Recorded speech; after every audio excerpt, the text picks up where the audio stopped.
somebody take my name.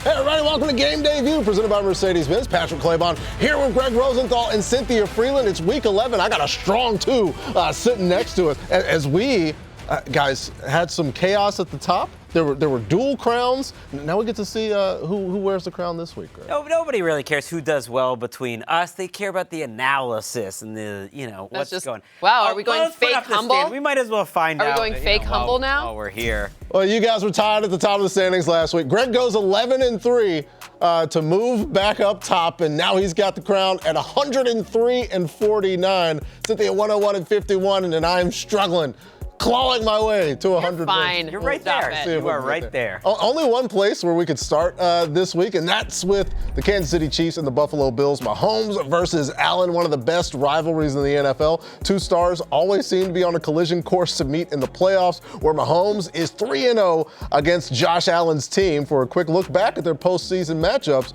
it's time for Active Mike, presented by the Wells Fargo Active Cash Credit Card.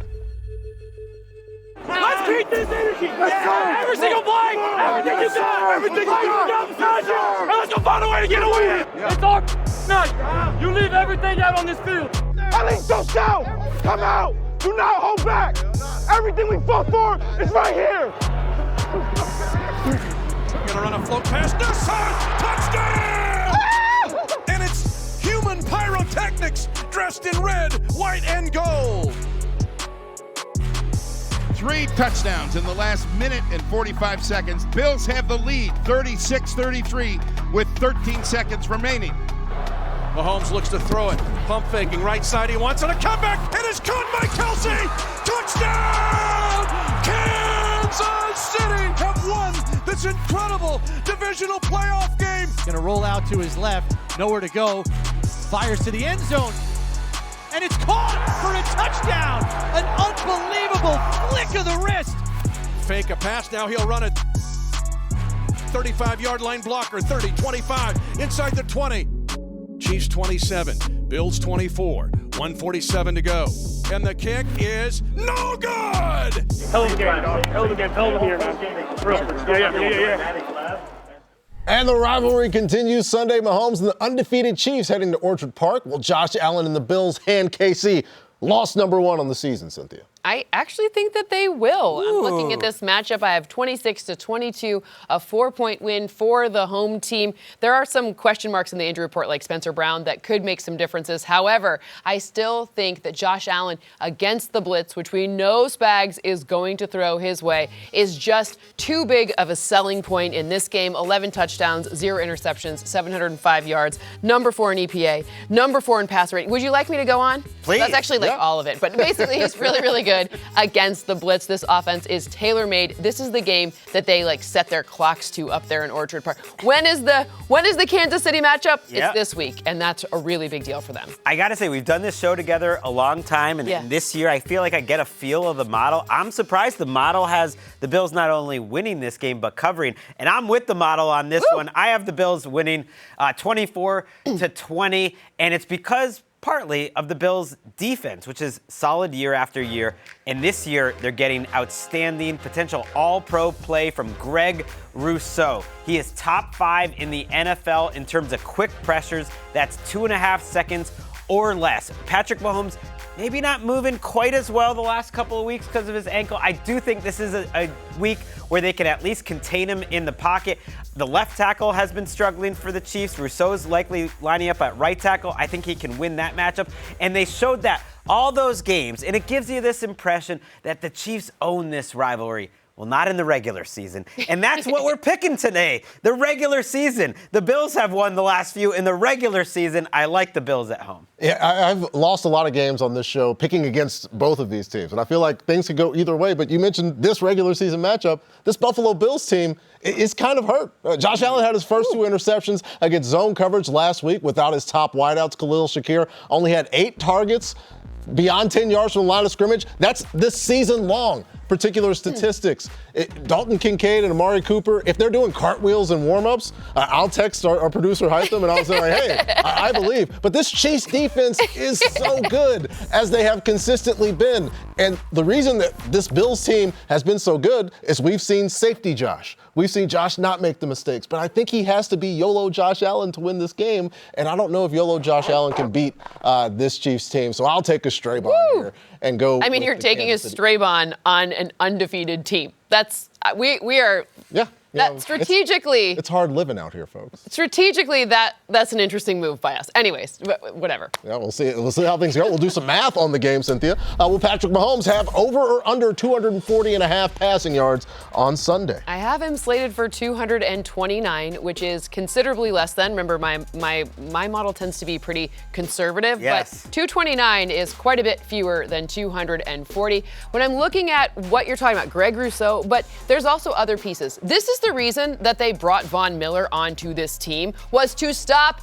the Kansas City Chiefs and specifically the Patrick Mahomes magic, especially on third down where he is absolutely crazy. So not a huge passing game, a little bit more maybe on the ground. You're making me feel better because you're right. When one person is by themselves picking the Chiefs on this show, I think they're undefeated all time. That person has never won flat. Yeah, we'll bug Brian to get those stats in the break here. Staying in the AFC, as we'll be back on this game later on. The Steelers, one of the biggest surprises of the season. Last week, Russell Wilson showed some veteran savvy to get Pittsburgh a big win. Russ under center, Harris is the back, offset. Oh, and they got Johnny Newton to jump offside. Johnny Newton jumped offside. Rookie, got the rookie. That's exactly what everybody's telling him. Don't watch the hard count, alert the hard counter. And that's going to be the ball game. Yeah, that's the ball game. Odd stuff. After Johnny Newton jumped off sides, the entire Steelers roster turned into George Pickens and just started doing stuff. It was very weird. The Steelers play host to the Ravens on Sunday. Russ against Lamar, first place in the division on the line. Who walks away with a dub, Cynthia? The Baltimore Ravens, but just by 2 points, 25-23. Expect to sweat this one out to the very end yet again. But Lamar Jackson, who is clearly in MVP form, in fact, maybe he's having his best season ever as a passer. Look at those intermediate throws. So if you just dial in, there's so many different stats that I could say that Lamar Jackson is awesome in, but let's just look at intermediate throws because that's an area where you can get got on this Pittsburgh Steelers defense. So if I'm looking at where does Zay Flowers run? Intermediate. Where are they going to have a little revenge with Deontay Johnson? Maybe the intermediate. Ooh. Those are situations where you have a good advantage, and when Lamar Jackson is playing at the level that Lamar Jackson's playing at, you just want to look, just 10 to 19 air yards. Just tell your friends, you're going to be like, hey, watch those intermediate throws. Lamar Jackson, he's going to get them got. I love that, and I love you bringing up Deontay Johnson. Yeah, it's a true nobody believed in him game. I mean, they didn't believe in him. They traded him away. You know who else people weren't believing in a few weeks ago? Mark Andrews. I have the Ravens winning. Both Cynthia and I have the Steelers threading the needle, though. So it's just a 2-point margin, and they cover. But I think the Ravens get the win, in part because, yes, Mark Andrews, the last 5 weeks of the season, since that moment where he put the 2 goose eggs up in a row and everyone says, it's over, the Mark Andrews era is over. Drop him in your fantasy leagues. Here's what he's done. Tied for the NFL lead among tight ends in touchdowns. He is 7th in yards over that stretch. He is 3rd in catch rate over expected. So he's bringing down some difficult throws in tough spots. They were showing the Lamar Jackson highlights for Cynthia's tape, and half of it was Mark Andrews because these two guys have a chemistry unmatched, except for, maybe Kelsey and Mahomes in Kansas City. But we're not worrying about them right now. I think it's the area of the field, as Cynthia talked about, that the Ravens can take advantage. Good offense beats good defense in the end, but it's going to be a great game. Yeah, let's make it unanimous, not just in the picks, but in terms of the needle threading here on Game Day View. I've got a Ravens win by 1 point on a late Tucker field goal with having the luxury. What a nice thing it is to have the NFL's leading rusher going up against the team where they have a player who is can't bound himself, TJ Watt, who has terrorized the Ravens in this matchup for years, but it's really the first time maybe we get 20 or 30 times of pounding the rock with Derrick Henry on the inside to slow down that gifted edge rusher who, when you see Lamar get out on the edge with the Trey Hendricksons of the world, he can make moves, make guys miss. He can't get away from TJ Watt, and it really changes things for the Baltimore Ravens. When they load up the box to stop Baltimore, they're number 1 in the run. The Steelers are top 5 in that particular stat, but Baltimore, number 1. You have to Yeah, you got to get the king early. Otherwise, you're going to be chasing him for a long way. Also, they can keep their own defense off the field, which might help the Baltimore Ravens. So we're all in, meme away, Steelers fans. We got another big divisional matchup going down between the Seahawks and the 49ers. These two teams met back in Week 6. San Fran went up to Seattle on Thursday night, took care of business. Brock Purdy throwing for 255 and 3 touchdowns. George Kittle on the receiving end of 2 of those. Niners won it 36-24. Fast forward to now, they got a rematch in Santa Clara. Seattle coming in, losing 5 of their last 6. Greg, what can Geno salvage this and get a win? He can, and that's why I think it's going to be a close game, but I think the 49ers are going to win. So I think the Seahawks cover that big spread, and they come out and they play well, but Christian McCaffrey is the difference to me. 27-24 49ers, because this offense just looks like the 49ers offense again with Christian McCaffrey. I watched them last week. Did I see the same explosion as a runner? Maybe not yet. He's warming up to that. But did I see some of the schematic advantages that he brings? Absolutely. He's a great pass blocker, by the way, which I think is a big advantage for them. He's a big upgrade from Jordan Mason there. But you see him on the wheel route. You see the attention that he brings as a receiver and how that opens up the rest of the offense for Juwan Jennings, George Kittle. I like the way they use Jennings as a clear X receiver. They're a different team with Christian McCaffrey, and they're going to be too much for my Seahawks. Are they my Seahawks? I don't know. You can have them if you want. Sure. But I'm actually exactly on the same side of this as you. I have a 6-point win for San Francisco, so I'm threading the needle as well. Mine is 27-21. I just want to get a little love to George Kittle. Why? Because in this changed offense, in all of these injuries they've had, in all of the difference, like, okay, now Brock Purdy's throwing deep, which Brock Purdy's had a great season. The man's going to get paid, in large part because George Kittle has been on the receiving end of a lot more air yards this season, a lot deeper targets. He's been asked to be used in the pass-catching game at just a rate we haven't really seen from him, in large part because he's had to. But with Christian McCaffrey back and against this defense that's getting a little bit healthier, this will be an important matchup, not just because last time he was good against them, but also because he's been consistently good against every team this season. Yeah, and with a quarterback that's been consistently good, I will be consistent with the points that you have and take a 6-point San Francisco win. Agreement. I know. I'm trying to think of a way that the Seahawks can win this game, and it's, well, maybe Kenny Walker gets going, and it helps protect Geno, because historically in this matchup, the 49ers have really gotten off to after Eugene. But in the last 3 games, which are all losses, again, for Seattle, they're averaging 64 rush yards a game. And in the first game, Geno was pressured on 37% of his dropbacks. He was 7 of 19 on those plays. It's just tough to envision the route there. I think you get DK Metcalf, that's back. But I don't know, unless DK is going to be up front blocking. 3 years since they beat the 49ers. Give it this. Anyway. Do it for Greg, if not for the division. I thought we were going to get a curse word here. Seahawks. Do it for Greg Rosenthal. Who needs this? We're just getting started here on Game Day. View still to come. Joe Burrow's squad needs a win. They got a big one Sunday night with the surging Chargers. By the way, find someone who looks at you the way Jim Harbaugh looks at Justin Herbert. We're talking Bengals Bolts right after the break.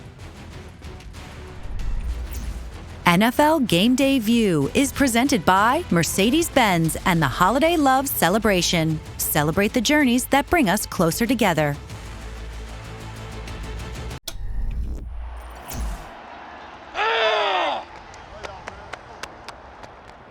Love you. Let's go.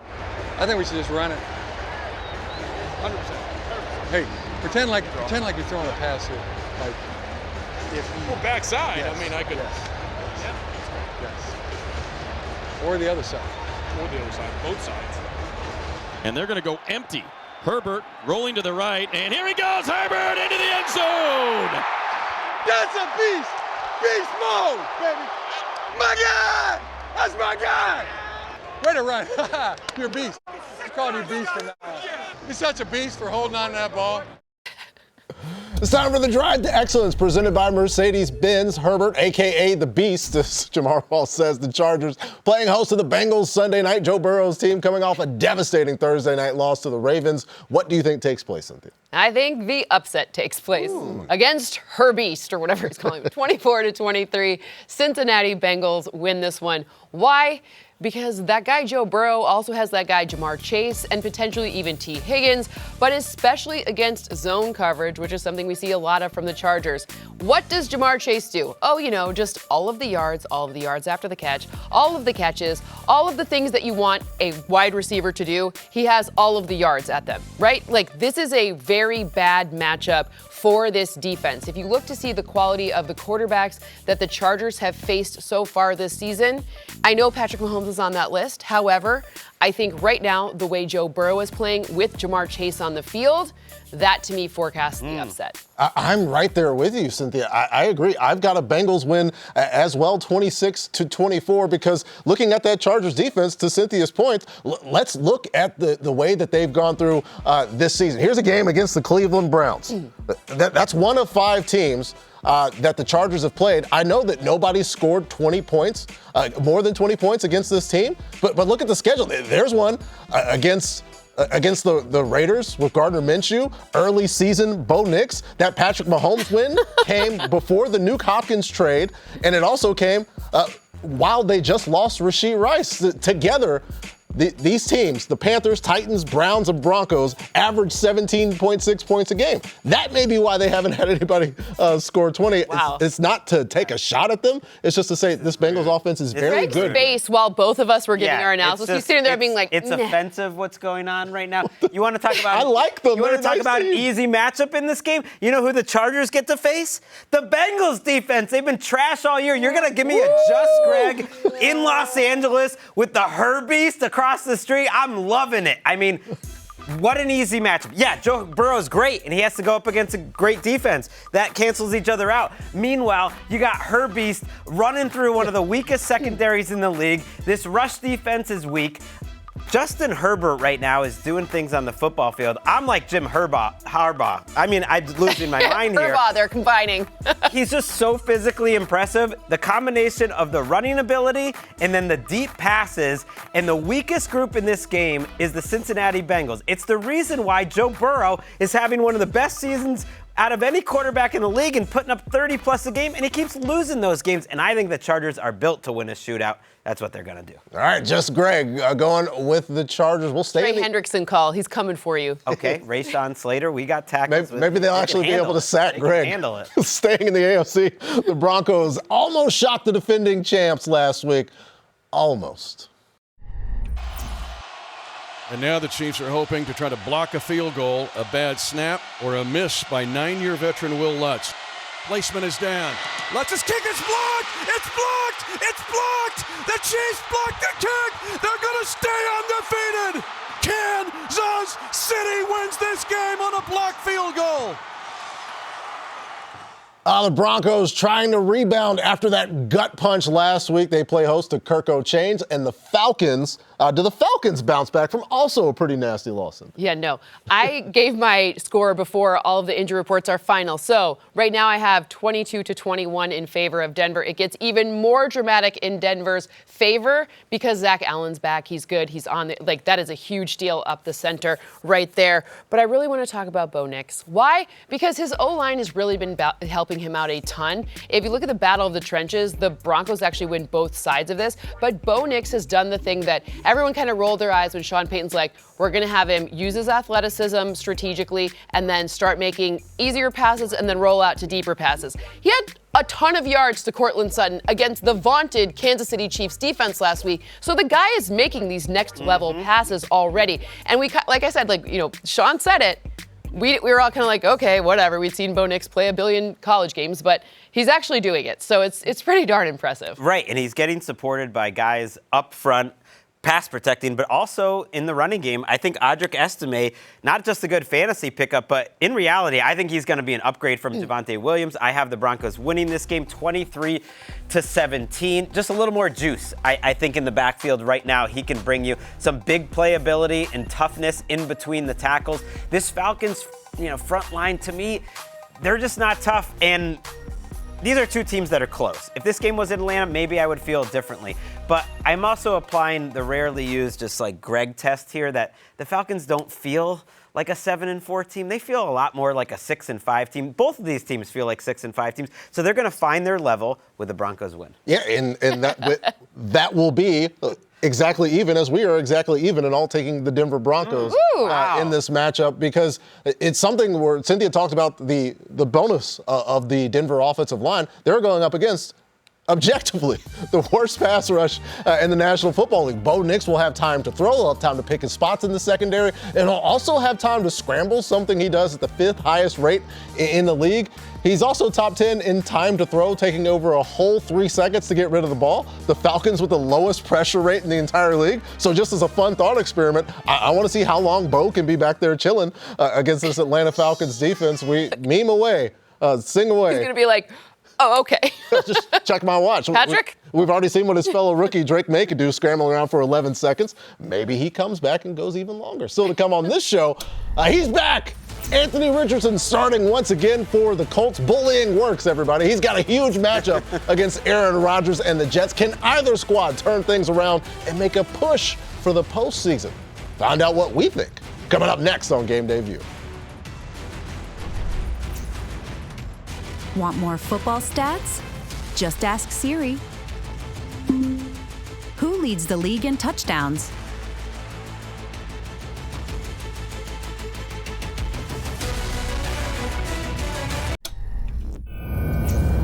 Let's throw it back to another iconic Super Bowl moment. Super Bowl III. Joe Namath, the guarantee. I got news for you, buddy. We're going to win the game, I guarantee you. I think we're going to win next Sunday. I know we're going to win. I have that attitude. He says, I guarantee a Jet victory. Namath on a handoff to Matt Snell. Snell at the 5. Snell at the 3. Snell, touchdown! The game is over. The New York Jets are the world champions. We did it. That was the thought. We're number one. We did it. That was the one and only time the Jets have hoisted the Lombardi Trophy, way back in Super Bowl III, 5 months before Neil and Buzz stepped on the moon for the first time. We got a Jets-Colts rematch Sunday as Aaron Rodgers squares off against Anthony Richardson. Cynthia, is there a team you can guarantee, like Joe did, wins this game? I mean, I have the Jets winning. I'm not going to go with that guarantee. In fact, Greg and I were talking about this. This is where me and the model are at odds here. Model says 3 points for the Jets, 22-19. Cynthia's heart says Colts, whatever. So you're going to look at the number and say, okay, I'm threading the needle here, and that's why. But you know what else is threading the needle? Aaron Rodgers from the pocket. He's stayed in the pocket the most in his career per Next Gen Stats, like 88% of the time he's been passing from the pocket. Since Next Gen Stats were born in 2016, that's his highest rate. When I'm looking at where a vulnerable point of this defense is for the Colts, guess what? When quarterbacks stay in the pocket, they're allowing a bunch of yards after the catch. I know Davante Adams didn't practice, so you're going to want to keep your eye on that for fantasy purposes. That just means more love to the other guys. If not, 3-point win for the Jets. Yeah, my head and heart are at odds here because my head's also telling me that the Jets are going to win this game. It's not a pick that I necessarily want to make. My heart says gurgle, gurgle as it sends blood coursing through my veins. But I'm just looking at the defensive structure of the Indianapolis Colts. And Gus Bradley's squad, as is traditional, plays a lot of zone. And unless they shock the world and shock me and break that tendency, what has Aaron Rodgers done against man defense per Next Gen Stats? His total EPA, his expected points added, is -51 against man coverage this season. Maybe Gus plays man, but if he plays zone, there's going to be opportunity for Aaron Rodgers and Davante Adams and Garrett Wilson to figure things out and get some points. I mean, I am going to be trash talking to you all Sunday when the Colts win I'll this deserve game. it. I mean, you even spent that whole spiel negging Aaron Rodgers. The Colts are going to win this game. This is not even an upset. The only upset is that Patrick picked the Jets. I mean, they've been on fraud watch all year, and we've nailed it. You're allowed to still change your pick. Okay. But here, I'll try to convince you. Okay, let's just do it. watch bad Jets run defense highlights all year long. Are you suggesting Anthony Richardson is as good as Kyler Murray? At running the football, absolutely. I think if you build a running game around Anthony Richardson and Jonathan Taylor, that can be as dynamic or more. They're getting done up by Will Levis. Yeah, than the Cardinals a few weeks ago. Here's Jacoby. Let's just show. Yeah, they're bad in pass defense too, sneakily. But it's really the run defense that, to me, it's Sauce Gardner and this really lightweight secondary who can never get anyone down. Jonathan Taylor's playing well. I feel great about this game. You're crazy. You can still switch though. Yeah, I mean, it's clear. I don't want them to do it. Okay. You got to pick what you think is going to happen. Let's get to some quick picks. When we make picks in rapid succession, the Jags and Lions in Motown, Detroit coming off a wild Sunday night comeback against Houston. Do they get Jared Goff back doing well, Greg? Yes, I think they win 41-7 in this game. I'm making it, this big of a score in part because the Lions, they felt like they lost last week, so they want to prove a point. They're a great team that feels like they're coming off a loss, even though they won. It's too bad for the Jaguars and Mac Jones. Let's watch a little Brian Branch tape. Defensive Player of the Year candidate. What he is doing is just so difficult, playing premier level cornerback play essentially, because he's great in man coverage, but always reading the quarterback's eyes and making plays on the ball. Mac Jones versus Brian Branch is not a fair fight. This secondary that they have rebuilt in one offseason is absolutely fantastic. They hold the Jags down. All right, let's go to the Vikings, Titans in Nashville. Sam Darnold's squad squeaking out a win against the Jags last week. What do they do here, Cynthia? I think they win pretty handily as well. I have 23-18 in this matchup. I want to talk about Andrew Van Ginkel. Has anyone ever matched their team's facade as much as Van Ginkel? No, he is a Viking, but also he's a Swiss Army knife because there's only two players in the National Football League who've lined up in pass pro, they've lined up in coverage, and they've lined up against the run on 100 snaps each. So he truly is, and by the way, he's got a pick six, he's got sacks, this guy's doing everything, and he's doing it as a Viking and a Viking. It just fits so well. Yeah, so many guys we have tried to shoehorn Mario Williams in the pass coverage. It's but Andrew Van Ginkel, it just makes sense. But he also just looks like a Viking. Yeah. Right? Hopefully he doesn't act like a Viking, Yes, he does. No pillaging. The Browns and the Saints, Darren Rizzi brought some life back to New Orleans. I'm taking Jameis in the reunion game here. Got the Browns winning 20-19. Of course, the Superdome is always going to appreciate Jameis's efforts before the game. During the game, they're going to have to deal with Myles Garrett. The deep passing that Derek Carr relies on will be unavailable when 95, who was playing great before the break, had a week off. Rookie Talise Fuaga having a solid season, but has given up some quick pressures. Well, now he has to play against the king of quick pressures in Myles Garrett. Coming up, the game of the week, the Chiefs and the Bills. Mahomes, Allen, you know it's going to be epic. We're taking some of our favorite player props from the mega matchup right after the break.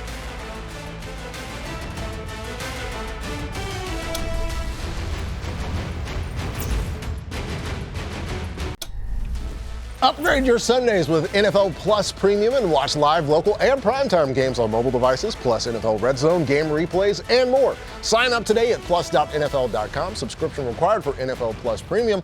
Terms and conditions apply.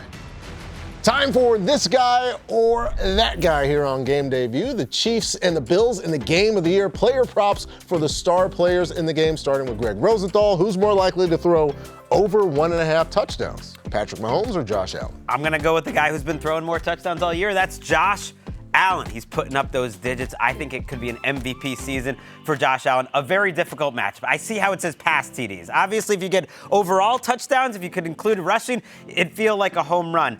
Ultimately, I think Josh Allen is going to play his best in this game. He'll have enough weapons between Khalil Shakir. It does look like Amari Cooper is going to play, getting James Cook involved as a receiver. Give me Josh Allen in a great season. All right, so that's one for the Bills. Let's see if Cynthia, who's going over 60.5 rushing yards, Kareem Hunt or James Cook? Well, I would pick both of them if I could, but the one that I think is more likely to have more rushing yards is actually James Cook. When I'm looking at the opportunity for Kareem Hunt, some of those are pass catches. I know it's the same thing for James Cook, but this entire offense, this is based on the run, especially if there is any sort of injury to Spencer Brown at all. Run the football to keep everyone in manageable downs and distances, so you're really not letting the pass rush that's coming from all of these different sides get in your way. So Joe Brady will design James Cook runs, and I believe it will go over, I think I have 78 or something. That's a very high number. Again, I'm conservative. All right, head-to-head, we've got two Bills picks. I will take in receptions a couple of Chiefs, Travis Kelce or Nuke Hopkins, 5 or more receptions, and I do believe they'll both hit that number, but I'm going with Travis Kelce here because let's go back and look, since they go and get DeAndre Hopkins, what has Travis Kelce done target-wise in the past 3 weeks? What about 12 against Las Vegas? What about 16 against Tampa Bay? What about 12 against Denver? All those targets are going to lead to Travis getting 5 or more feels receptions. Conservative. Yeah, it feels super conservative. Let's do one more. Amari Cooper should be back, we think, for Buffalo. Anytime touchdown score, Amari Cooper or Khalil Shakir? I like Khalil Shakir. In general, the more consistent target grabber all season long. Also, when a guy's coming off an injury, he hasn't been with the team that long. It just feels like Shakir's a guy who has built up chemistry over time, a little more likely than Cooper, who's a great player, and I hope in a way that I'm wrong. Not for the viewers if they're taking this advice, but just that I want to see a healthy, productive Amari Cooper. Sneaky Dawson Knox touchdown is what I like. Okay. Yes, the Chiefs have seen some issues stopping tight ends on the season. Again, Mahomes, Allen's one of the better rivalries in the NFL. But before their grandparents were a twinkle in someone's eye, there was another rivalry brewing just off of Lake Michigan. The NFL's oldest rivalry, Packers and Bears. Those two cities don't like each other. He said, Vince, I just want you to know you better have your team ready because we're going to kick your ass. Winning isn't everything, but it's the only thing. Either you're first or you're last. We're going to be here all day, baby. I like this kind of party. Here's the water again. Right to the outside of the 40. To the 45 of 50. Hand off to Perry. Questions the right side. Favre keeps it over the middle of the end zone. Third and grab. You could have a complete losing season, but if you beat the Bears, that was your season. We're going to separate the men from the boys. We're going to find out who really wants to play this game and who does not. Time to seize the season, presented by Caesars Sportsbook. Always jarring to see somebody hitting a fridge in effigy in that video there. The Packers and the Bears' first touchdown score odds. Leading the way is Josh Jacobs. One Bear sneaks on there. DeAndre Swift. We'll see if the offense gets better. Then Jaden Reed, Romeo Doubs, and Tucker Kraft as we get into this matchup more. Packers coming off of a bye. Meanwhile, the Bears firing their offensive coordinator earlier in the week. What happened, Cynthia? Green Bay wins this game 25-17. That's what I have. But I do want to talk about what might look different now that we have Thomas Brown, who comes from the McVay, Shanahan tree, because we've seen poor Caleb Williams be under pressure. I asked for sacks. He had 38 to choose from, and 9 of them were unblocked pressures. Both of those are the highest marks in the National Football League. So what are you going to do to protect this man? Number one, you're going to have heavier formations, like 12. This team's actually better running out of 12 than they are passing out of 12, which is, by the way, 2 tight ends, 1 running back on the field. I think they're going to start adding a few passes here, because if you look at a vulnerable point in the Packers defense, it's defending passes out of 12. So give Caleb Williams some easier passes to complete. Please, don't make him get sacked. Just upright Caleb Williams is the one we like. Yeah, we want to see him at least standing at some point, and it was a struggle against the Patriots. I think it's going to be a struggle here. I've got a 26-16 win, so we'll just change a point from both teams from Cynthia's score. But I think that they get a healthy Packers team and the ability to run the ball. The Bears defense giving up 66 points in the last 3 losses. Jaquan Brisker goes to IR. They've had to carry this team, and now comes this Packers attack where they can do it in a lot of different ways. Josh Jacobs, top 5 in the NFL, running to the strong side of the formation. And then he's also got 85 yards over expected running from the shotgun. Just so many different ways that they can attack, and I don't know what this Bears attack's going to look like, but I don't have faith in it, Greg. I don't either. Look, your scores, you have the Packers covering, and yet I think you're being way too generous. It's over for this Bears team. It's 31-10. I suggested showing some Andrew Billings highlights for this package. That's the Bears nose tackle. Our producer said, can you give us something a little more sexy? And I said, what's a little sexier than that, sexier than some run-stopping Andrew Billings of the Bears? Now, I point this out because he's no longer playing for the Bears. Unfortunately, he is on injured reserve, and since he's gone on to injured reserve, their run defense has collapsed. So everyone talks about how much Caleb Williams is struggling. That's obvious. This team has lost 48-12 combined the last 2 weeks. But they are not a good run defense. This whole idea that, Matt Eberflus, at least his defense has it locked down. They're 30th in the NFL in efficiency against the run. The Packers are going to run all over them on Sunday. I do not think it's close. Stop telling me this is the best rivalry in the league. It hasn't been a rivalry for like 2 decades, right? Get him, Greg. I'm just saying. Get after everybody. One-sided. Come on, Bears. Sorry Sorry, Hytham. Like that anger. No need to apologize. That was Seize the Season presented by Caesars Sportsbook, folks. Download the Caesars Sportsbook app, an official sponsor of the NFL. New users, place your first bet up to $1,000. If you lose, you'll get it back as a bonus bet. Use promo code TV1000. Must be 21 or older. See Caesars.com/promos for full terms. When we return, what's going on in Houston? They've dropped 2 in a row. Will Stroud and the Texans right the ship Monday night in Dallas? Our picks for that game and the rest of the Week 11 slate on the way. Coming here on Game Day View. Stick around.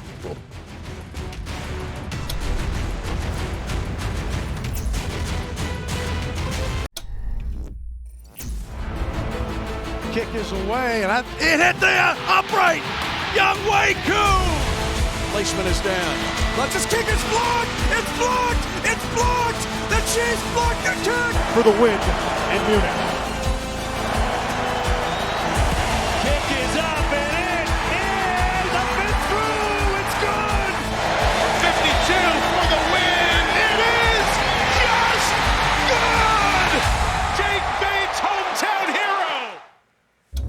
Time now for what we're calling Just for Kicks. For better or worse, kickers played a huge role in Week 10, so this segment is dedicated to Yes, the I folks who love it. Give the kick kicker football. some love. Talking some kicker props, we start with the Broncos kicker. Will Lutz went 0 for 2 on field goals last week, including having the game winner blocked. Will he make more or less than 1.5 field goals on Sunday? Easiest decision I made all week. We're going more than 1.5 field goals. Will Lutz revenge game after the Chiefs blocked him. You know what Sean Payton did? First thing he did when he got to Denver, he said, I need to build a culture. Who is the one man who I can build it with? It's Will Lutz.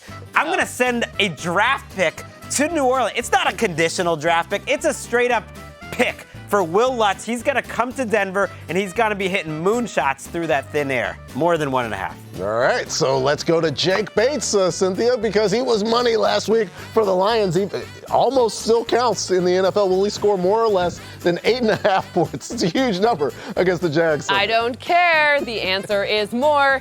And yes, at first I did just say more because more is fun. And then I actually did a little math because that is how big of a loser I am in my spare time. No, you're not. Just to make sure here. And he actually goes at least 9 points in a whopping 55%. Points.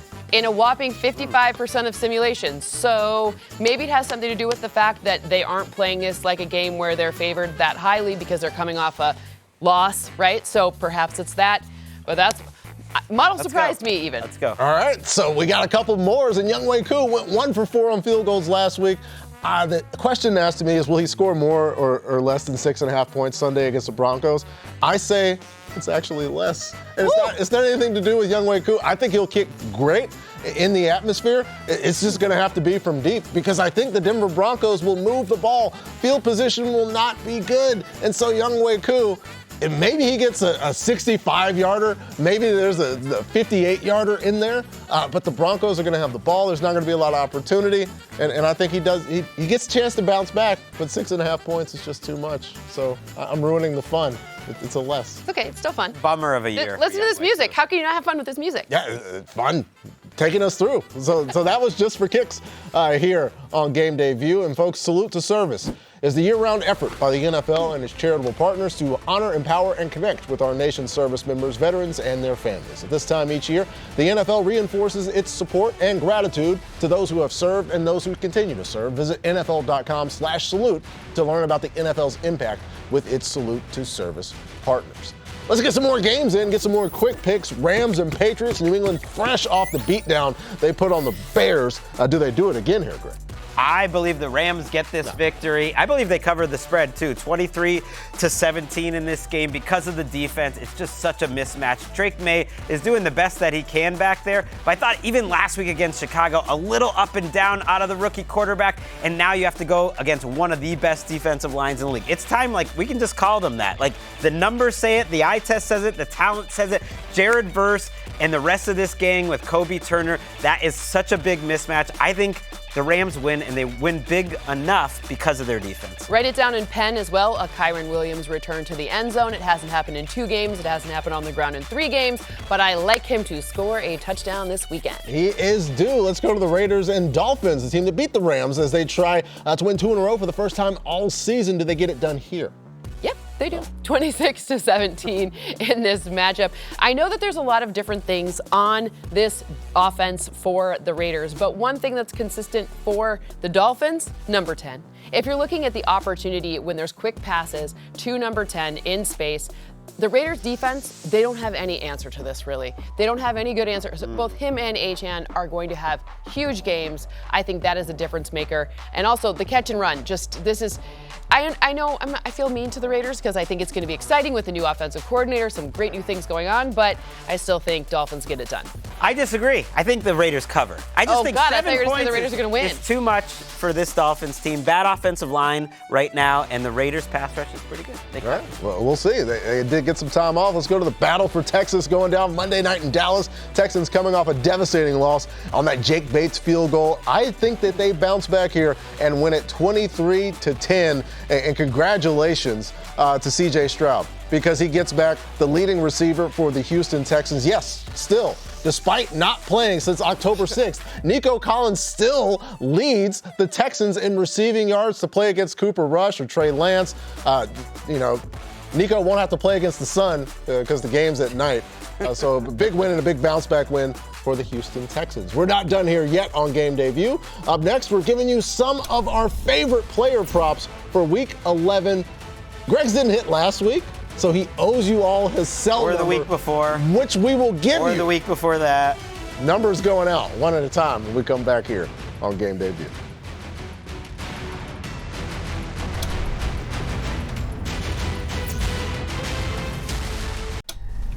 Sunday at 9 a.m. Eastern, Rich Eisen, Kurt Warner, Cynthia Freeland, and the whole gang get you set for NFL Game Day morning. Lil Wayne joins the show live to talk about his beloved Green Bay Packers. Plus, the guys tell us why Josh Allen and the Bills can spoil Patrick Mahomes and the Chiefs' perfect season.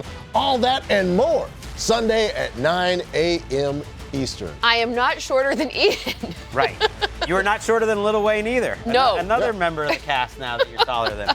Wheezy F baby, and he ain't asthmatic. It's time for Write This Down here on Game Day View as we get to some of our favorite predictions for the week. And we're going to have notes because Greg's playing catch-up. Okay, yeah. I feel a personal responsibility to the Game Day View viewers because I've been killing it with the picks this year. We've been on fire, and yet my Write This Downs have been struggling. So I'm giving you a winner, and I'm going to combine them this week.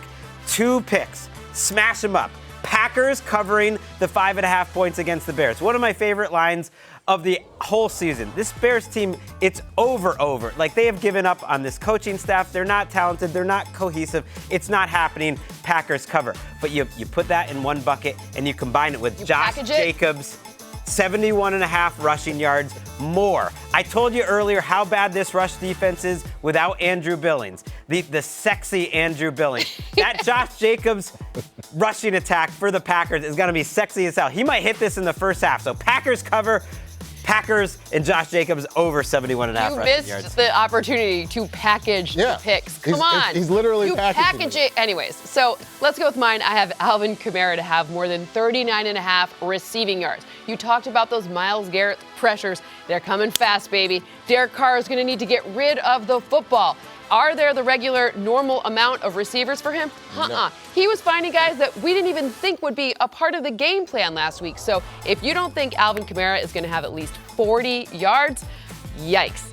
You can package that with Greg's. Love it. Package all of our picks together, but we'll see if... Secretly, I've been sneaking Greg's phone number into all of my picks. I'm just kidding. Cooper Rush will throw for under 183 passing yards against the Texans on Monday night. It's making these safe picks, Greg, that have gotten me to 7-3 on the season on Write This Down. Because, yes, I don't think he's going to have 45 passing yards that he did his first start of the season against the Eagles. I think he might get even double that. But there's also the potential that Cooper Rush might not play the entire game. Right, he might not make it to the end of the game. That's great. So, yeah. Come join me on a journey into safety. Thanks for watching Game Day View presented by Mercedes-Benz. For Cynthia Freeland and Greg Rosenthal, I'm Patrick Claybon. We'll see you next week.